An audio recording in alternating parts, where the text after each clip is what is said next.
Welcome in, everybody, to Target Score Post-Game Live. I'm Joey Slattery. Apologize being a little late here. My camera's not working, hence why I'm on this laptop camera. It seems to be the issue, but nonetheless, Sea Bears fans rejoice.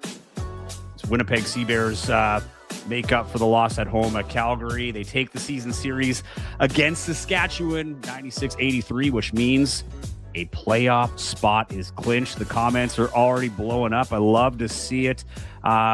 This was a huge game for the Sea Bears. It was a track meet to start. That first quarter was quite wild, in my opinion. Was going back and forth. It was 30-27. Really not a lot of defense being played, a lot of transition opportunities. Took a while for some guys to get going. I mean, Teddy Allen only had 4 points in that first quarter. He was 2 for 7. Again, kind of struggling off the hop to find his rhythm going in. And Tyler Petter put this up. It's okay. Still looks like you. Appreciate you, Tyler. I'm sure you'll be live on the comments here throughout the day. McGowan's played well in that first quarter too. 7 points. He did not miss a shot. He was 11 or 100% from the field. He had a 3-pointer in there as well. But it took that again, the first quarter was a little rough defensively for the Sea Bears. That third quarter again was where they allowed the Sea Bears to kind of get back, or the Mamba rather, to get back into it. That third quarter, just looking at the stats here, that was the only quarter that the Mamba won, 24-20. But then the Sea Bears got to it in the fourth quarter, man. I mean, shout out. I know I see it on the comments here. Pull this one out. Thanks for tuning in. Shout out DJ Burns tonight. Yeah, DJ Burns, man. 19 points Burns had in just 12 minutes and 20 seconds of playing time. Phenomenal game from DJ Burns. If you tuned into the pregame show, we had Vic Selby from Winnipeg Sports Weekly on the pod. And, we talked about DJ Burns having a real opportunity here with Trey Scott not being in the lineup. Trey Scott, if you haven't heard, is released from the team. Nothing crazy or bad happened. It was just he signed in Europe, in Germany, and it's kind of weird. It's top tier where he's playing. A lot of these Division I, they want you there early. Now, I've been told usually it's about August 1st, but I think what happened was that August 1st, the fact that he'd be there early August, there's a few things here. Come Sunday, it's the last 5 games, the beginning of the last 5 games of the year for the Sea Bears, meaning whoever needs to play in the playoffs needs to play in at least 5 games. So by releasing him, I think the idea is you open up an import spot. You're not holding anything back, and you can let him go out without getting injured, so on and so forth. And it was an opportunity, for players to step up. And that player today was 100% DJ Burns. He's a guy that we've seen throughout this season when he has played limited minutes throughout the year for DJ Burns since he's joined the team. But the guy's an emotional, like a spark plug. I don't want to say roller coaster. He's a spark plug. When he gets out there, guys tend to respond. He tends to get guys going, tends to get the fans going. And he did that today. I think in the first quarter, he had a put back and, he's giving the flex as he's going down. And I was like, yeah, like he was into it early. And once you get him going, he's good. Here's Drakenator 23. Thanks for tuning in, pal. Playoffs. Here we come. Let's get that trophy. Here's the thing, though. Sea Bears have made the playoffs every year since they've been here, still have not won a game in the playoffs. So that's the next big test. But this is a big game for sure. Now it's all about playoff positioning. They're the second team to make it into the playoffs here in the CEBL, the first team being Scarborough. Obviously, if you've seen them play this year, 14-3, they look like a wrecking ball right now in the East and are running the show there. So yeah, this is the next big thing is you want to finish top in the Western Conference. You want to make sure you give yourself some separation on Vancouver. And then after that, you want to make sure that, or at least try your best to put yourself in the best position to get as much home advantage as possible. Scarborough's out of your control, particularly this year because Scarborough is not coming to Winnipeg. They lost the only game that they played against the Shooting Stars in Scarborough. So yeah, it's going to be a tough one in that regard, but nonetheless, it was a great game for the Sea Bears, particularly in the fourth quarter. leading into it, we talked about the tough finish for the Sea Bears in that Calgary game, and they totally made up for it in this one. And it's going to be a confidence booster going in to Calgary on Friday. They play Calgary on Friday, and that's going to be a big one there too. As mentioned before, they lost to Calgary on Sunday, so it's a little bit of redemption here. But stakes aren't as high anymore. They've got that playoff position out of the way. They'll be playing a rested Calgary team, but nonetheless, great game, and playoffs are here. Just taking a look, though, they did a great job at keeping Dunmartin off the scoreboard. He was 5 for 15 from the field. He had 13 points, but man, that guy's fast. When he plays at a high rate, man. It's phenomenal to watch that guy play. One of my favorite guys in the league. But he couldn't really get anything going tonight. As you noticed, Tevian Jones wasn't there. Missed why he's not there, but obviously that's a big break for the Sea Bears. But Jameer Chaplin, my goodness, 19 points for Chaplin. He's a guy that's really coming about in these last few games. Tyler Penner, you had pointed out in the pregame that he's got like 20 plus points, like in the last 3 games. I think he had 26 last game, whatever it was. But Saskatoon just, looked like they were giving it their all. But Winnipeg, when they decided to put it in high gear, like get out of that third quarter, they managed to keep the lead. They went on a 7-0 run. Yeah, 7-0 run to start that fourth quarter. I think it was total a 10-2 run before it started evening out a little bit. But it was just what we needed to see in terms of a bounce back game for the Sea Bears. And this is the other one. Teddy only got his first target score winner. Now, we've talked about this. He's not a guy that traditionally gets a ton of target score winners. He's a dude that, if you listen to the podcast this week, he was the guest on the Target Score Winnipeg podcast. And he talked about this is a time where he is looking for other guys. Now, he said, let me preface this. He said, when I need to score, I will score. If I need to score in target time, I'll score in target time. That's what I'm here for. But he brings up a great point. Typically, he is in the 30-point range by the time they get to target score time. So the double teams are coming, the triple teams. I mean, we saw in that Hildebrandt game winner last game, right, where they collapse on him. The defense is all out of sorts. And then Hildebrandt gets that mid-range jump shot to win the game. Today, he gets it. We'll see what happens. I'm sure you saw the replay afterwards. We'll see what comes of that. But nonetheless, he was playing with a lot of emotion today. I'm sure it feels good for him to get it. Teddy Allen doesn't need to score the target time winners. They've got many options. Jelani Watson-Gale made his debut tonight. I called earlier in the day that he was going to get that target score winner. I was wrong, but a good game for him nonetheless. He had 11 points. 9 of those came in the fourth quarter. I think it took him a little bit to kind of get his rhythm, which is totally understandable. He flew in, from the UK. That's not a quick flight over to Winnipeg. Has to get his legs under him, getting assimilated with everybody on the team, right? He's got all new teammates that are, that he's dealing with other than Teddy, but he hasn't played here in 3 years. So it's not like this is just him coming back from next year. It's a new coach, new coaching staff, a whole bunch of new players, some familiar faces.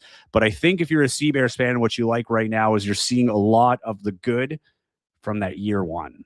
Remember how magical year one was? It was a pretty fun time, right? This is when the Teddy Allen broke out. Jelani Watson-Gale established himself as the closer. Getting him back is huge. Again, if you missed the pregame show, he's here, I think, for insurance, just in case it doesn't work out with Xavier Moon. They're still trying to figure that out in Russia. But, I mean, aside from that Calgary game, and we had those clips in the pregame, it was a weird game. I think that was just a matter of put it past you. A lot of things I think they were getting away with just caught up to them in that Calgary game, a team that has nothing to lose, a team that, is really playing with no pressure. And the Sea Bears at the time, that was their first game where they can clinch the playoffs. I think you're gripping a little tight. You want to do it at home. I think the best thing was just get to Saskatoon, get it done there. Someone had mentioned in the comments that wasn't a big, lively crowd. And that's fine. I think this is exactly what the Sea Bears needed. They managed to have, again, the start a little bit slow. They were offensively great. Defensively, though, giving up 27 points. I don't think Mike Rainbow is happy with that. And then that third quarter again wasn't the disaster that we saw against Calgary, like giving up 36 points, but it's still something that I wouldn't be, too up on. I mean, on the bright side, they cut it down 12 points. They allowed 24, but again, they allowed 24 while only scoring 20. And there were some sets there too, man, where it didn't, like, there were some defensive breakdowns in there that I thought, they didn't, that could have cost them a little bit more. There were some missed shots from Saskatoon as well.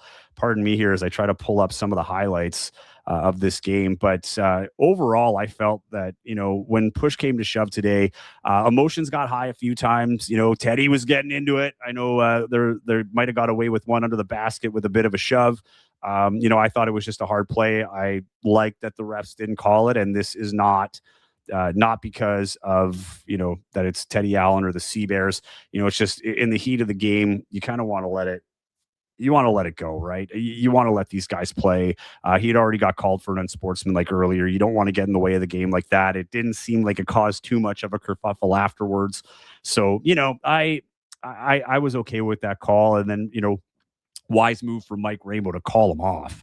Let him cool down a little bit, allows him to stay in the game, hit that target score winner. So, kudos to everybody making sure that nothing got out of hand. Another guy that had a great game today, Jeremiah Tillman Jr. I just want to pull up his stats to make sure that I have him proper here. But he had 12 games. He was 12 points, 100% from the field, 6 for 6. He had a couple of rebounds to go with it, a couple assists rather. No, 3 assists, couple rebounds. But he had some monster dunks, man. He got the guys fired up. I felt that their interior game today was very powerful. They weren't taking any chances, and it was they did a great job finishing inside. I'm going to share this screen here as we take a look at some of those highlights here. We'll get it full screen. Here we go. But yeah, just taking a look at this is the first little bit. Again, a little bit. It was a fast pace, not great defensively, but they pulled it together. We'll get to that game winner in just a little bit. What do we got here? In regard to playing a minimum of 5, yes. So this is what we were saying earlier. Thanks for the comment there, XO204. Yes, this is the thing: is Xavier Moon needs to play 5 games. So basically, the last game of safety net is on Friday in Calgary. Once they get back here, that would be game 20. So 21, 22, 23, 24, right? So that's once he's in there. That's the one that if he misses that, then there's no way he could play in the playoffs without the 5 games under his belt. Hence why this is important too, to get Jelani here as soon as possible. So he'll be well under that, assuming everything goes smoothly here. I see a couple of comments here. Bring this one from Tyler. Tyler's our stats guy. Tyler is stats extraordinaire, does stats for U Sports with the Manitoba Bisons, also does it at the CEBL level. 4.4 points in 9 minutes and change going into tonight. And as mentioned, he had 12 minutes and 19 points, was 58% from the field. And I think where his real value comes in isn't on the score sheet. It's what he does when he's out there, right? Hot take from S. Merkio 2121. Scarborough has a Mickey Mouse schedule. I've said this. I'll go on the record and say it again. I think that Scarborough is primed for an upset in the playoffs. I'm not to say it is going to happen, but if there's a team I'm looking at right now that could, in a one game, that's the other thing too, right? The finals are a best of 3. But the actual playoffs leading up to it, every game is a one-off. So if you have one bad game, you're out. And they've lost to an array of teams. They've lost to Ottawa. I can't remember who else they've lost to now off the top of my head. I think they've lost to Calgary too. Anyway, but they haven't really faced a lot of adversity this year. As opposed to say the Sea Bears. On the road, these tough losses, one possession, so on and so forth. That doesn't make it easy. And it's the East is so, like, the other thing about the East, it's so tight. Outside of Scarborough, it is a 4-game race from 2nd to 5th. Brampton's 599. Every other team's 8-9. And by next week, Brampton could be in last, hypothetically, and then you could see Montreal, who's currently in last, who is in town on Sunday. They could be the team that comes out and and ends up in second or third or whatever the case may be. But it's just so much tighter in that Eastern Conference. I'll pull up the standings just to give you an idea of what we're looking at here. Let me see. I had it. See, here's the thing. I try to get everything organized, and then by the time I come up here, I don't have it organized anymore. Here we go. Make sure they're refreshed. Okay, let's share this screen here. So we will share this tab instead. So taking a look, again, the only game on the docket tonight were the Sea Bears and Mamba. So I don't believe that is updated yet, but you've got, this doesn't matter here. So 14-3 are the Scarborough Shooting Stars. 9-9 are the Honey Badgers, and 8-10. Sorry, I said 8-9. 8-10 between the Blackjacks, River Lions, and Alliance. River Lions seem like they're coming along, starting to get their groove after a slow start. And again, with Niagara, here's the thing too. Niagara and Ottawa are playing really well. Ottawa's playing probably the best in the East right now outside of Scarborough. Montreal is, I think, overachieving. I've been on them since the start of the year. I think they're better than their record has shown throughout most of the year, and they've had a good stretch of basketball up until the last couple of games. But Ottawa and Niagara scare me if I'm Scarborough, if I'm being blatantly honest. Niagara's a back-to-back champs, defending champs. They've got Khalil Ahmad, and if Khalil Ahmad's there, and Elijah Lufile, like they've got some guys, TJ Law, these are dudes that have been together for a long time, understand that it doesn't matter what your record is, on July 15th. It's get to the playoffs, take care of business when you get there. And this team, the Niagara team, had a lot of success beyond just winning championships. I mean, these guys have been in the hunt for years. I mean, when they won that first one before championship weekend in Winnipeg, the year before that, everybody was kind of like, when will Niagara finally get over the hump? And then they finally got over the hump. So, now they've won back-to-back. They've got a new coach in Kimball McKenzie, but he was team captain last year. I know Vic Razzo, the head coach that coached those teams to championships, isn't far behind. He's there on a contract. So, he's kind of behind the scenes making sure that everything goes up. And yeah, good point, Taylor, not updated yet. Saskatoon will fall back to fourth. So again, Saskatoon, just a weird run for them this season. They had that slow start, 0-4. Then they string a bunch of wins together. I think it was 4 wins together. And now they find themselves back where they started, essentially, just ahead of Calgary. So, they're not doing great. They're not peaking at the right time. And I think what's happening with Winnipeg, and we've heard coaches and players say this, it's not, these are the times you want to have these games, right? Like where you're dropping those close ones, where you're making those mistakes simply because you have plenty of time. You have some pad, right? They had a really hard schedule off the top where they are on the road a lot. There's a lot of games at home this month. I know they're playing back-to-back games on the road, but they have like 5 or 6 games in July, all at Canada Life Center. And if they can get that home advantage, you really don't have to worry about travel until you get to the finals, right? And we'll see if they get to that point, how those chips fall and who's hosting what. But again, I don't want to get ahead of myself because they have not won a playoff game yet in their history. That is step one before we get too far ahead about championships. And I saw some excited comments here before we got going about the championship, and yeah, I love that. But you got to get through that game like before you look ahead, because you got to remember too, right? There have been playoff games at Canada Life Center, and they didn't win those. Edmonton, pardon the pun, stung them, at home in that first year. Isaiah Osborne hitting the big shot, thankfully for the Sea Bears, he's on their team now. But yeah, no, like we can't jump too far ahead. I mean, there's still work to be done before we can jump to that.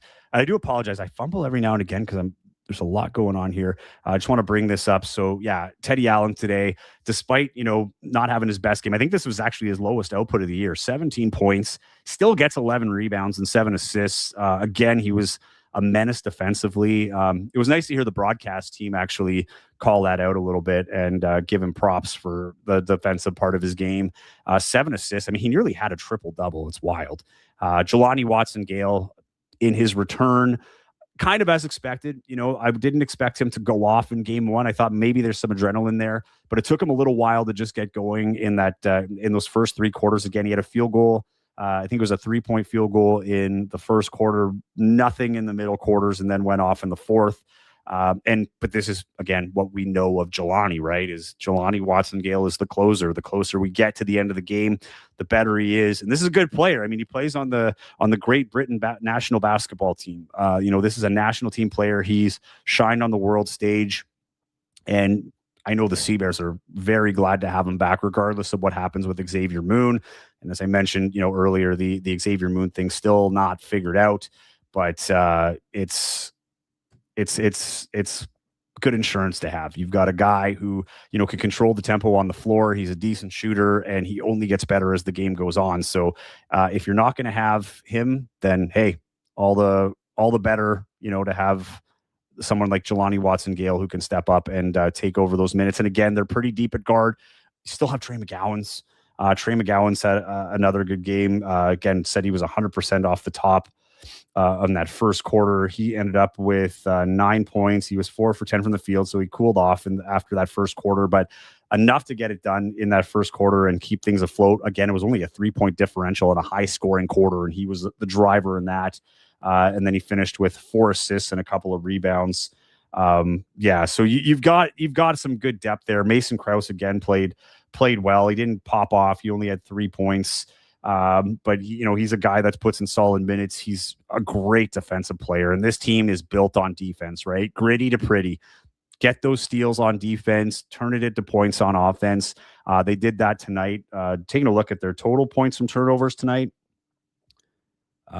18 points from turnovers for the Seabears, 42 bench points. That's huge. Going back to the depth, right? In a game where Teddy Allen didn't have that typical Teddy touch, 17 points. Again, it sounds so weird because, we're talking about DJ Burns 19 points and how great this is, and it's only a 2-point differential, and we're like, oh no, Teddy didn't have a great game. But by Teddy standards, that's well below where he's at. I mean, he's averaging nearly 30 points a game. But when your bench comes up for you like that, again, Jelani Watson-Gale leading that charge off the bench with 11 points.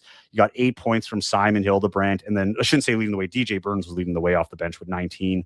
But yeah, I mean, in double digits, you had 1, 2, 3, 4, 5 players in double digits. Just a great all-around game from the Seabears. Again, when I say great all-around game, there were some spots, and there's definitely going to be areas where Mike Rainbow is going to look at, where they can improve, and there's definitely areas where they can improve. But the wins are there, and sometimes you got to get gritty. And I asked this to Josh Frey-Sam in the pregame. He works the Free Press. He's the beat reporter for the Winnipeg Free Press, for the Seabears at the Winnipeg Free Press. And I asked about that fine line between gritty, but also allowing it to get to that point. At the end of the day, I think what impresses me most are the Seabears are getting these wins, even when it is ugly and it doesn't look like it's going well. They find a way to win, and they're doing more so now. That Calgary game, an anomaly, as we mentioned earlier, if you didn't listen to the show, Mike Rainbow was saying how it was just a weird game, right? And I talked to a few players too, and they said it was just a weird vibe going into it. It's not an excuse, and it's something that they said, they have to address, because why did that happen? Why was it a cold start? And but it was an afternoon game. It was hot. Floor was sticky. There was that, inadvertent horn that went off, and there was a lot of huddling between the referees to try and get calls right. And it was a really slow, particularly in the target score time. Calgary missed some shots. Winnipeg couldn't capitalize. Armani put it away. Cheney, that is, for Calgary. But then, you go on the road, and this is where the Seabears have struggled, right? Throughout the season has been on the road. I mean, they were 4-5 on the road. So now they have a 500 average away from home.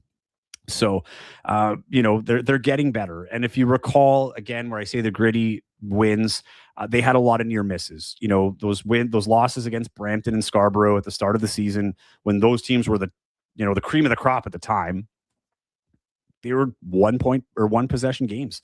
And you could drive yourself nuts. And this is what head coach Mike Rainbow was saying too. You could drive yourself nuts trying to figure out where you lost the game. In a 1 possession game, but at the end of the day, it's a loss, and they're now finding ways to win those tight ones. What really also impressed me in this game from a Winnipeg standpoint, they didn't mess around in target score time, man. This has been an area, like, you look at those 1 possession games, particularly giving up a ton of offensive rebounds to the opposition, losing those 50-50 battles. I mean, they were pedal to the metal in target score time and got things done relatively quick. So, if you're, for Sea Bears fans out there that were worried about it, I think this is a great first game to get back on track. If they can win that game in Calgary on Friday, get back over 500 on the road, then I start feeling a little bit better about the overall picture. Now, again, can you beat Vancouver on the road in a playoff game? I've been there. I did the sidelines for the conference semifinals last year when Calgary beat them. And that was another game that had the weirdest target score time I've ever been a part of, where they had all those video reviews and overturned calls. It's a hostile environment, man. I know we talk about how great Winnipeg is, and Winnipeg is great. It's the most intense atmosphere in the CEBL. Canada Life Center is the mecca of the CEBL, but Vancouver come playoff time, their fans are rabid as well, right? And if I had my choice, if I'm have to play Vancouver, I'd rather play them at my house than their house, especially come playoff time. But that said, the wins are collecting on the road. They can win that next one in Calgary, get over 500. I'd feel a little less worried about road games in the playoffs.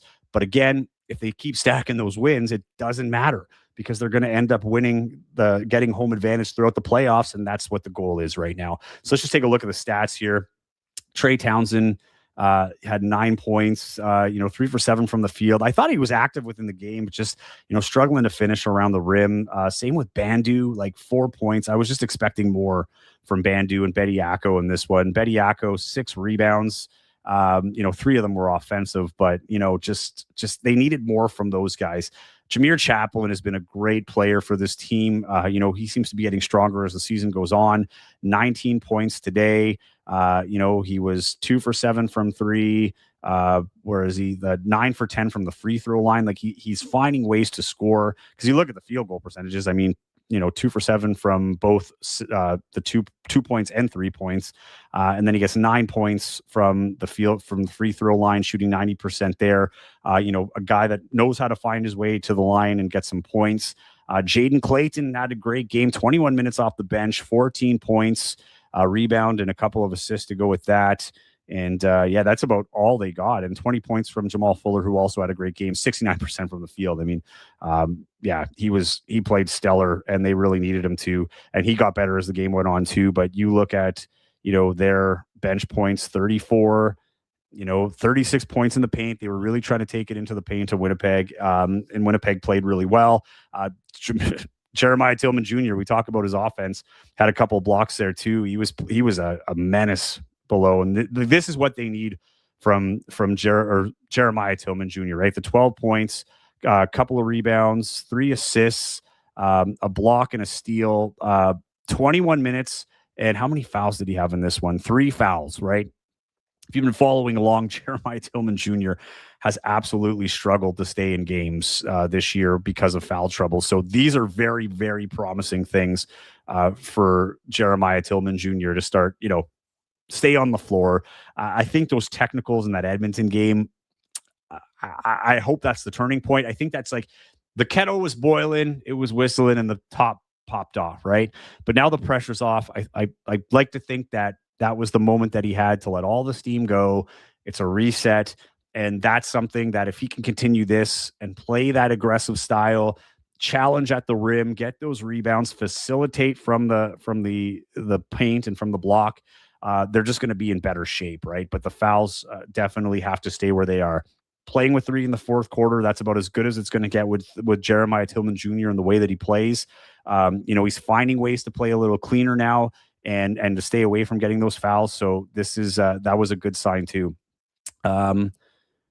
Target time, 1 offensive rebound for Saskatoon, and that was it. The Sea Bears had 6 target time possessions. The 5-second opening turnover. Yeah, that was the other thing. Thanks for bringing that up. I meant to bring that up. I will say that concerned me right off the top when they had that 5-second turnover. I don't know if I've seen that yet this year with the Sea Bears. Again, Jelani Watson-Gale inbounding the ball. I think it was inbounding the ball, or he might have been, no, I can't remember the play, but he was right there. He was definitely involved in that inbound play. But, I think that's just miscommunication. Again, you got a new guy, you're incorporating him, you got a lead, you might be a little bit lackadaisical, a little easing into it. But they responded well, right? Like that's the thing. It happened. Can't do anything about it.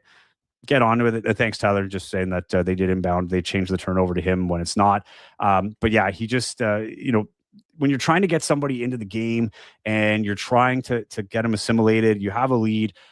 It's those little things that might get to you. But the response to me is huge. This isn't a playoff game. I'm not going to nitpick every little possession. These things are going to happen. But yeah, this is. I'll give him a pass. You took care of business. You took care of it after that one turnover, and all was good. Hey, what's up, Phyllis? Just got here. I'm glad the Sea Bears won tonight and clinched the playoffs. Yes, they did. They're the second team in the CEBL to do so.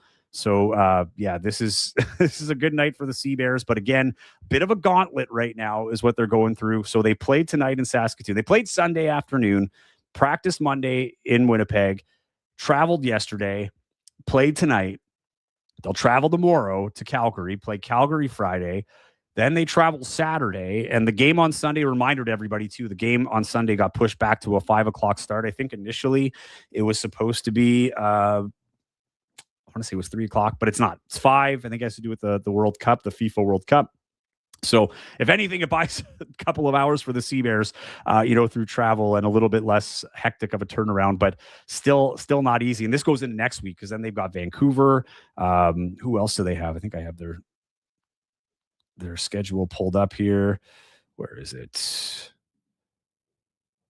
So they've got, Calgary, and then they play Montreal on Sunday. And then they are home to Vancouver the Thursday. So they have a few days break in between two home games. And then I believe they have Brampton. Yeah, Brampton Saturday. That's another national game on CBC. And then they are on the road. Do they have one in between? No, then it's Ottawa. Sorry. Then they finish their home schedule on the Friday the 31st against Ottawa, and then they will go for one more in Vancouver on August 2nd, and that is the second last day of the CEBL season. So yeah, this is a gauntlet July, a lot of home games though, which bodes well for Winnipeg. One more in Calgary, then they've got a few at home before they end it on the road in Vancouver. And the nice thing about that Vancouver game, it might actually have some playoff implications in the sense that they might be playing for home advantage, in the playoffs against one another. It might be a tiebreaker. They play each other 4 times. They're 1-1 right now. Now they got Vancouver first at home and then on the road. So they want to win that because you also, in a tiebreak situation, you don't want to get that. Tyler's saying 3 p.m. Yeah, but that's the old time. Now it's 5 p.m. So get rid of that so I don't confuse people.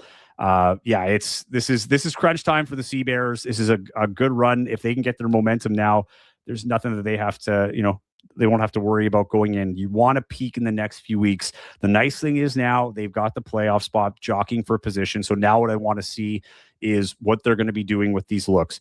First off, you got to answer Xavier Moon. Is he playing? Is he not? And a decision's got to be made. It will have to be made no later than Sunday because, again, for those just tuning in, you have to play 5 games before you qualify for the playoffs. So that will be number one for the Sea Bears, is figuring that out. And then after that, it's what your looks are going to be, right?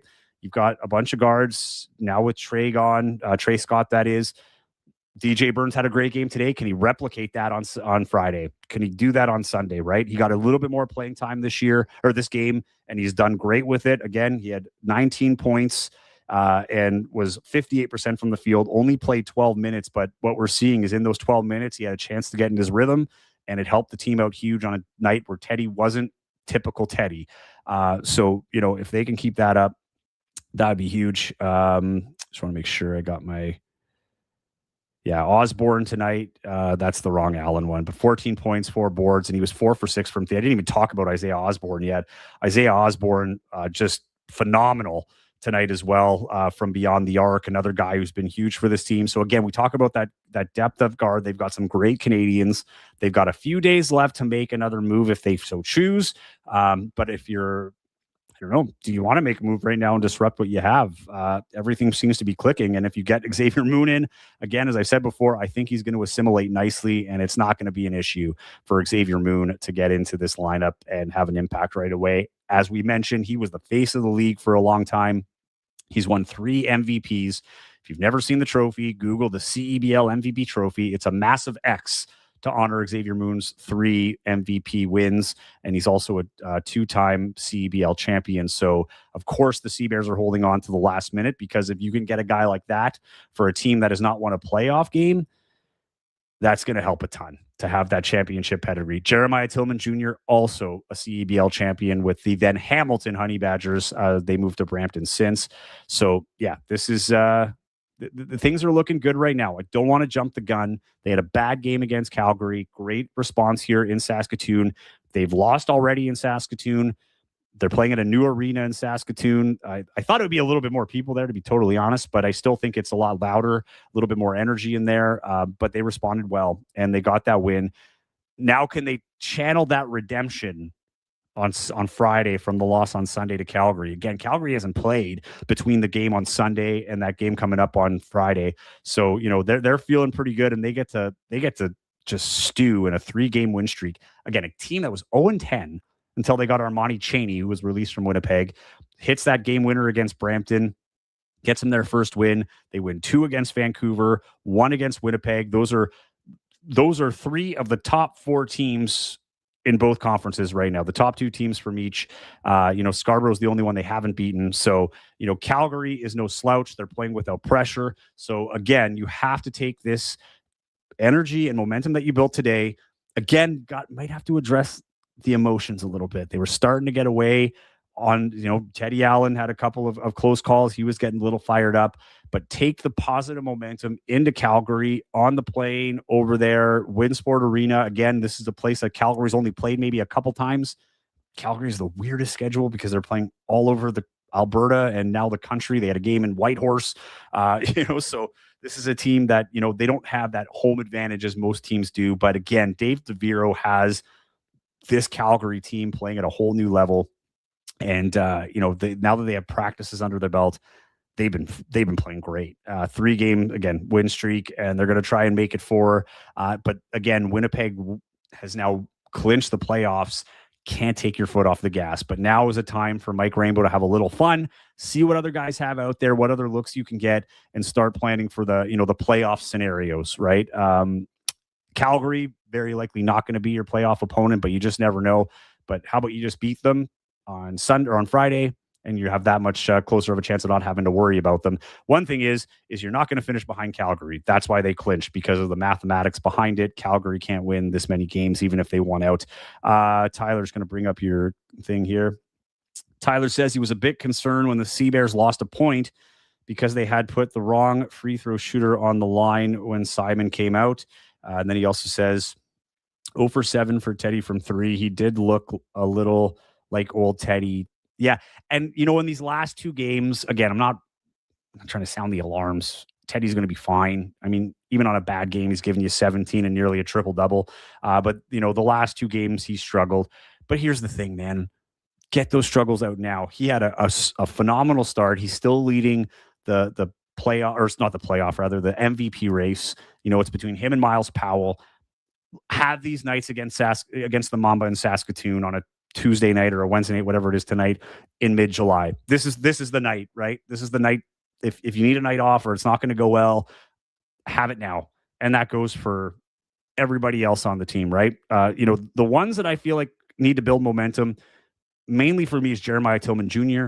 It's just he's been so inconsistent due to his inconsistency of being able to stay on the floor. Consistency is not his issue. He's one of the best field goals percentage shooters in league history, but he can't stay on the floor. I was very happy with Tillman Jr. tonight in what he was able to put out for the Sea Bears, and being able to stay in the game without any threat of being taken out because of fouls. Absolutely awesome stuff. And looking forward to it. The next game is Friday at 8:30 local time. That one will be on CBC Gem, CBC Sports YouTube, CEBL YouTube, and CEBL Plus. I'm going to see here. I just want to make sure there's a ton. Thanks for being active on the comments. I just want to make sure I got everybody in here. If I missed you, I'm sorry. There's been a lot. But yeah, this has been awesome, guys. Thank you so much for tuning in. We will have the, I like this one. It's in our name, win. Love it. Thanks, Sea Bears. Appreciate that. We will have what is it? What do I call it? Game Day Live. Too many shows now. Game Day Live will be Friday. Likely be Vic from Winnipeg Sports Weekly joining me on that one again. We'll have a guest on that one as well. Again, we'll have the post game Friday night. I'll try to get it out as early as possible. I try to get it like, in that window after the game. So it'll be a few minutes, but if you tune over here, I'll have your notifications on. We'll make sure that everything is good to go a few minutes after the game. If you haven't already, what do they say? What do YouTubers say? Smash the like button. I always wanted to say that. Give it a like, subscribe, turn the notifications on. If you like what you're seeing, share it with your friends, other Sea Bears fans. We're on Instagram at Target Score Pod. Mine is at Joey Slattery TV. And yeah, enjoy this win, Sea Bears fans. This was earned. It's a big bounce back from that the loss on Sunday. Back on the winning track. I think people can feel a lot better once what am I trying to say here? They can string together a couple of road wins is what I'm trying to say. I'm trying to line up right now. If you're wondering why I'm a little flustered, I'm trying to line up my outro music to make this go out smoothly, but I don't think it's going to happen. So what I'm going to say is thank you for tuning in. Again, like, subscribe, share, follow me on Instagram at Joey Slattery TV, the Target Score podcast account at Target Score Pod. Thanks for everybody who tuned in on the comments. We'll see you on Friday. And yeah, that'll be the pregame Game Day Live before the game with Winnipeg Sports Talk's Vic Selby. And then I will have the post-game show after that game. We'll see you then. Enjoy the time in between. Talk to you soon.